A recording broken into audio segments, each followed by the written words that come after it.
Greetings, fellow captains, and welcome back to another episode of World of Warships with the Hive Hand. And today we are bringing back the good old community replays, and this one has kindly been sent in by Berglions, who also happens to be a member of the channel. So thank you very much. We'll just do some quick things, some quick housekeeping. One, I'm going to apologise for the lack of videos over the last couple of weeks. Life's just been busy, as you can all appreciate. Stuff happens. The kids of the work, the curse of the common folk has taken its toll on my upload schedule. But I've made myself a new schedule. I've got it written down on a whiteboard next to me, so hopefully that will motivate me and keep me in check. So the content should start flowing a lot more regularly. And to submit clips, or whether it's clips for the WTF series, or if it's full matches like this for a community replay, join the Discord. The link will be in the channel below. We've got just over 200 members now, so it's a very friendly place. And that was a bit of an unlucky salvo. That was a full broadside Yamato who managed to get away with it. But trust me, not too many people are going to get away with it. So as you can see, the guys at Sea Spawn basically sat still. The destroyer, nice to see the destroyers doing their job, as that Roma takes 3 citadels. Destroyer has gone into B, and the second destroyer looks like he's just about to enter A. So it's always good to see DDs doing their job, particularly when they're outnumbered like they are on this map.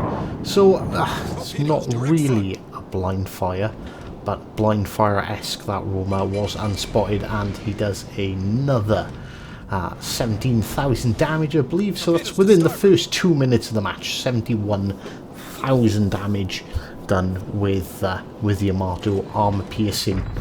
I've noticed a bit of a trend of Yamato's firing HE lately, so it is nice to see that people still know what the armor piercing was for, and those shots were going to hit the rock.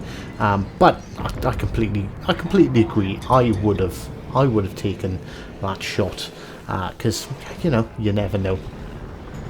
So calm down, hold your fire, Mr. Lions. Wait a few more seconds. Nice and clear. There is an Alaska. Oh, he was just sitting there broadside. He is slowly starting to move forward. He just gets absolutely punched in the mouth by someone else. And oof, what was that? Another 10,000 damage. And another Yamato just sitting broadside. It looks like the A flag is contested. The DD, once again, I want to congratulate the DD that capped B, because he's already making his way over to B. Whether his plan is to spot or take the cap, it is nice to know, and sort of paying attention, being aware of the map. You can see obviously the cruiser, the destroyer in A is obviously struggling. There's another DD there, and look at the cruiser's positioning. He's just put himself so far out of position he can't really support his destroyer. There's no if he lined himself up, so if you pulled back a bit and headed directly across into A towards his DD, the island cover is going to protect him from the enemy battleships that are spotted, and he could assist with that DD, but he's not. He's being a bitch. So he doesn't get a congratulations or an honourable mention. He gets squat. He gets called out for a bad gameplay. Being behind that island, I don't care what cruiser you're in, you're not doing anything. You're not helping your team. And another decent salvo. Mr. Lions has gradually, slowly but surely built up his damage, and he is on 100,000 damage, and that's basically within the first 5 minutes of the match. So the Kurfürst decides it's a good idea to sail broadside to Yamato. Now, 10 kilometers out, his armor should protect him from any citadel hits, but that is still a really juicy hit. 16,000 damage, and that was only with the 2 front guns. The rear turret of Justice scores another 7,000. Now, I think this was a mistake.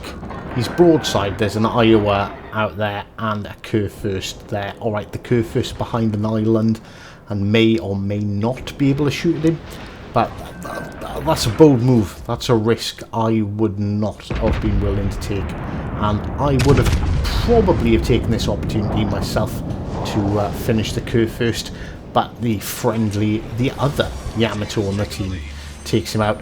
And okay, damage wise it paid dividends as he scores 18,000, I think it was it 18,000 and 2 citadels to the enemy Iowa, even though he is angled and moving away. The Yamato is just so powerful. It really does need something to counter it, and our curve first then proceeds to punch the Yamato right in the face and knock him out of the game completely before Mr. Lion's shells even had a chance to get close. Now, unfortunately, the friendly DD that pushed C has succumbed to enemy fire. We've lost another 2 battleships, but we are still, I say we, Mr. Lion's team is still in a pretty good position, being another 2 ships down, 2 ships up, sorry, as opposed to the opposition. And he scores a decent salve on that Yamato there, giving him 208,000 damage. Not a single kill, but 208,000 damage. So, but you know, his team has done a pretty good job of focusing fire and cleaning up after him. That Yamato looks like he's pulling a turn away. I would have looked to see if I could have shot the Alaska here. I'm not knocking his gameplay, he's done well. So I just realised that even though our DD left the A cap, so he's obviously going out hunting for kills. A got cleared out, but the cruiser and the destroyer, the fastest ships, didn't stick around to cap the base, another 16,000 damage, and they've left the battleships. The battleship is doing the right thing. He's sitting there, taking A cap, you know, because you never know. These games can turn around and change in a blink of an eye. So he's doing absolutely the right thing. But that cruiser who sailed around the outside of the map and outside of that island, don't think he's really done anything up until this point. Couldn't even be bothered to cap the flag. That was a bit of an unlucky salvo on a broadside Yami. He should have been able to do a lot more. And this is what I mean. This is what I mean. Games can turn around really quick. They were 2 ships up. Now they're 1 ship up. And the only target for those 2 Yamatos is Mr. Lyons. And there's also a DD there, and he absolutely paddles the Yamato, taking him up to 269,000 damage. But they could just as easily delete Mr. Lyons as well. Now, he was lucky there at that angle. If that Yamato had fired at the bulge underneath the front turret, he could have quite easily have been deleted.